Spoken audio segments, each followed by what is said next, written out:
Hello guys, welcome back to this channel. तो आज मैं एक्सप्लेन करने वाली हूँ करम युद्ध सीजन 1 के एपिसोड 8 को। ये इसका लास्ट एपिसोड है। मैंने इसके बाकी सारे एपिसोड ऑलरेडी एक्सप्लेन कर दिए हैं, तो वो आपको मेरे डिस्क्रिप्शन बॉक्स में मिल जाएंगे। तो चलिए एक्सप्लेनेशन को स्टार्ट करते हैं। इस एपिसोड की स्टार्टिंग में हमें समर को दिखाया जाता है, जो कि अपनी कार में बैठकर खुद को मारने की कोशिश कर रहा होता है, लेकिन उससे खुद को मारा नहीं जाता। तभी वो यहाँ पर अभी को इमेजिन करने लग जाता है।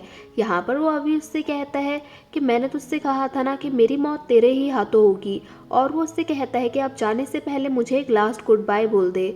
अब वो वापस से खुद को मारने की कोशिश करता है, लेकिन समर फिर भी खुद को नहीं मार पाता और अभी उससे कहता है कि रहने दे, तेरे से नहीं होगा। इसके बाद हमें दिखाया जाता है कि इंद्राणी के घर में अभी की डेड बॉडी को रखा गया होता है और सभी लोग उसको देखने के लिए आते हैं। यहाँ पर गुरु भी आता है और यहाँ पर समर भी खड़ा होता है। अब हमें दिखाया जाता है जो इंद्राणी होती है वो वरदान को लेकर अभी के पास आती है और यहाँ पर आने के बाद वो अभी के फेस पर किस करती है।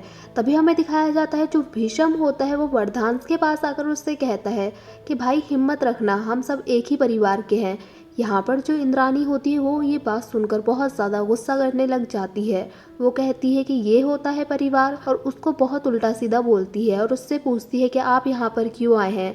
जब आपके भाई का एक्सीडेंट हुआ था तब भी आप उसको एक भी बार देखने के लिए नहीं आए। इसके बाद इंद्राणी सभी लोगों को गाली देते हुए उसके घर से निकल जाने के लिए बोलती है और सभी लोग यहाँ से चले जाते हैं। हमें गुरु के फेस को दिखाया जाता है जो कि बहुत ही खुश दिख रहा होता है। इसके बाद हमें अल्लू को दिखाया जाता है जो कि नक्सलियों से कहता है कि इस आई विटनेस को मुझे अपने साथ सीबीआई के पास लेकर जाने दो। मैं तुम्हारे से वादा करता हूँ मैं कन्नू दर्शन को बचा लूंगा और उनको कोई भी सजा नहीं होगी। अब वो लोग उसकी बात मान जाते हैं और उसको ले जाने देते हैं। इसके बाद हमें दिखाया जाता है यहाँ पर जो अभी होता है और हुनर की डेड बॉडीज को एक साथ एक ही अर्थी पर लिटाया जाता है।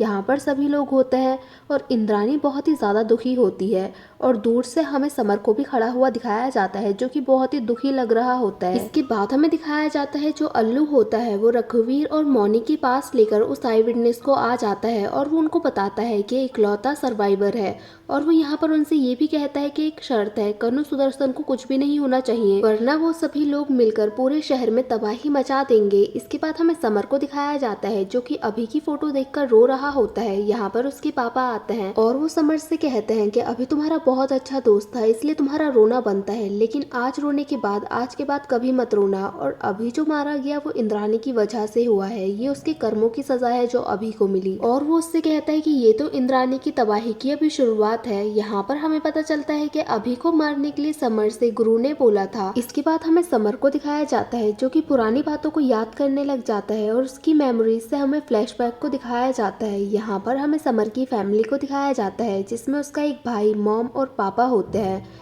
यहाँ पर हमें पता चलता है कि उनकी फैमिली बहुत ज्यादा खुशहाल थी और समर का भाई पुलिस में होता है। एक दिन समर का भाई इन लोगों को आकर बताता है कि यहाँ पर जो बंगाल का पानी है वो इंद्राणी और विरल मिलकर बहुत ज्यादा गंदा कर रहे हैं और वो केस को रोकने की भी बात कर रहे हैं। वो उस केस पर काम कर रहा है लेकिन ऊपर से उसके ऊपर बहुत ज्यादा प्रेशर डाला जा रहा है इस केस को बंद करने के लिए, लेकिन वो इस केस को बंद नहीं करना चाहता था। अब हमें दिखाया जाता है जो समर का भाई होता है वो इंद्राणी से बात करता है तो इंद्राणी उससे कहती है कि बाप को हिस्सा नहीं मिला तो उसने बेटे को भेज दिया और वो उससे कहती है कि तुम्हारे ये ब्लैकमेलिंग्स मेरे ऊपर काम नहीं करेंगे और वो उससे अपने काम में दखल ना देने के लिए कहती है। इसके बाद हमें दिखाया जाता है कि जो समर का भाई होता है वो खुद को फांसी लगाकर मार डालता है और सुसाइड कर लेता है।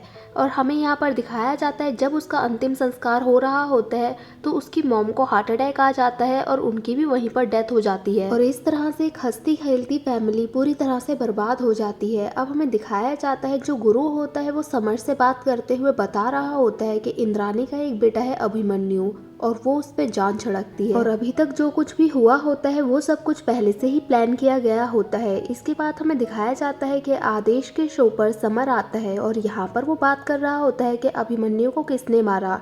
यहाँ पर वो साफ साफ इल्ज़ाम इंद्राणी के ऊपर लगाता है और इंद्राणी भी इस न्यूज़ को देख रही होती है।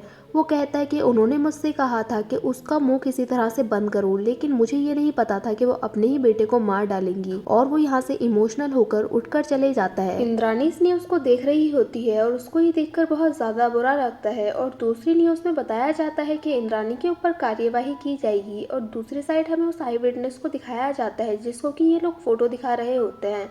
अब वो उसमें से पहचान लेता है कि उस दिन गोलीबारी किसने करी थी। अब जो सीबीआई के लोग होते हैं वहां पर पहुंच जाते हैं उस आदमी को पकड़ने के लिए। वो आदमी कोई और नहीं बल्कि घोष होता है। जैसे ही वो उन लोगों को देखता है यहाँ से भागना स्टार्ट कर देता है। सीबीआई वाले उसका कुछ दूरी तक पीछा करते हैं और आगे जाकर उसको पकड़ ही लेते हैं।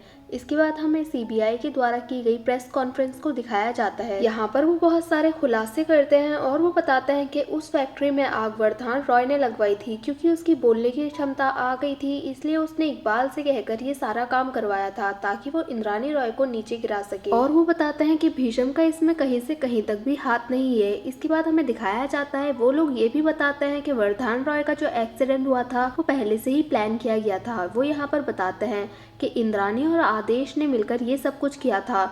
और हमें दिखाया जाता है कि आदेश को गिरफ्तार करने के लिए वहां पर पुलिस भी पहुंच जाती है और इंद्राणी भी इस न्यूज को देख रही होती है। तभी एक जर्नलिस्ट खड़े होकर उनसे पूछती है कि अभी की डेथ कैसे हुई और उसको किसने गोली मारी। यहाँ पर ये लोग बताते हैं कि इस चीज पर अभी हम वर्क कर रहे हैं और इसका भी खुलासा नहीं हुआ है, जल्दी ही ये भी सबके सामने आ जाएगा। और ये लोग यहाँ पर ये भी कहते हैं कि फैक्ट्री हत्याकांड में कनु सुदर्शन निर्दोष है और उनकी सजा को कम किया जाता है। अब हमें दिखाया जाता है इंद्राणी जो होती है वो बहुत गुस्से में आ जाती है। अब वो यहाँ से उठकर सीधा वर्धान के रूम में जाती है और यहाँ पर वो वर्धान के पास आती है। अब वर्धान उससे कहता है कि कैसा लग रहा है सब कुछ खोकर, और यहाँ पर वो उसका मजाक बना रहा होता है। और यहाँ पर इंद्राणी वर्धान से कहती है कि किसी भी औरत को इतना मत दबाओ कि तुम्हारी जिंदगी बर्बाद हो जाए। और हमें दिखाया जाता है कि पुलिस भी इंद्राणी को पकड़ने के लिए उसके घर में आ गई होती है। अब हमें दिखाया जाता है इंद्राणी खड़े होती है और वर्धान के सर के नीचे से पिल्लो निकालती है और उससे कहती है कि अभी से ऊपर जाकर कहना कि मैं तब तक नहीं मरूंगी जब तक कि उसकी मौत का बदला नहीं ले लेती। और वो यहाँ पर वर्धान की मुंह पर तकिया रखकर उसको मार डालती है और पुलिस इंद्राणी को पकड़कर अपने साथ ले जाती है। और दूसरी साइड हमें दिखाया जाता है जो भीषम और गुरु होते हैं उन दोनों के रिलेशन भी सुधर जाते हैं। अब हमें दिखाया जाता है कि जो आदेश का ऑफिस होता है वहाँ की नई बॉस फिजा बन जाती है।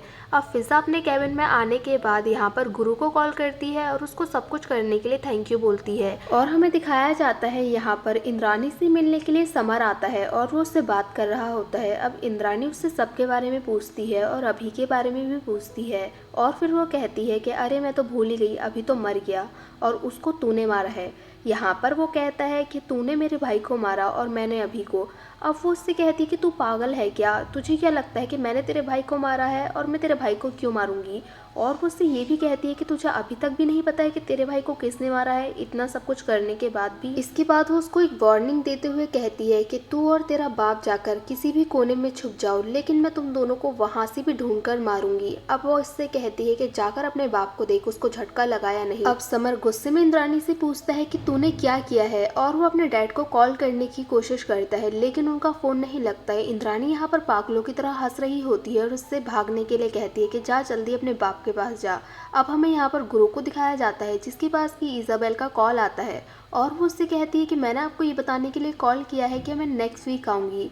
अब उसको याद आता है कि इजाबेल तो ऑलरेडी मेरे साथ रह रही है। अब वो पूरे घर में इजाबेल को ढूंढता है लेकिन वो उसको कहीं भी नहीं मिलती है। अब वो अपने नौकर से जाकर पूछता है कि मैम कहाँ हैं, तो वो उसको बताता है कि मैडम तो आधे घंटे पहले ही निकल गई और कुछ भी बताकर नहीं गई हैं। अब उसको शौक लगता है क्योंकि उसने अभी तक जो कुछ भी किया था वो सब कुछ इजाबेल को बताया था, यानी कि उस लड़की को बताया था। अब हमें जेल का सीन दिखाया जाता है और इंद्राणी को दिखाया जाता है जो कि एक गाना गा रही होती है और बहुत ही दुखी होती है और यहीं पर ये एपिसोड एंड हो जाता है। यहाँ पर हमें पता चलता है कि ये सीरीज अभी तक खत्म नहीं हुई है, इसका सेकंड सीजन जल्दी ही आएगा क्योंकि फर्स्ट सीजन में इन लोगों ने बहुत सारे सस्पेंस अभी तक छोड़ दिए हैं। सो गाइस हमें कमेंट करके जरूर बताना कि आपको ये एपिसोड कैसा लगा। अगर अच्छा लगा हो तो लाइक करें, शेयर करें और कमेंट करें और सब्सक्राइब करें इस चैनल को ऐसे ही मजेदार वीडियोस को देखने के लिए। और हाँ, बेल आइकन को दबाना ना भूलें। Thank you for watching guys.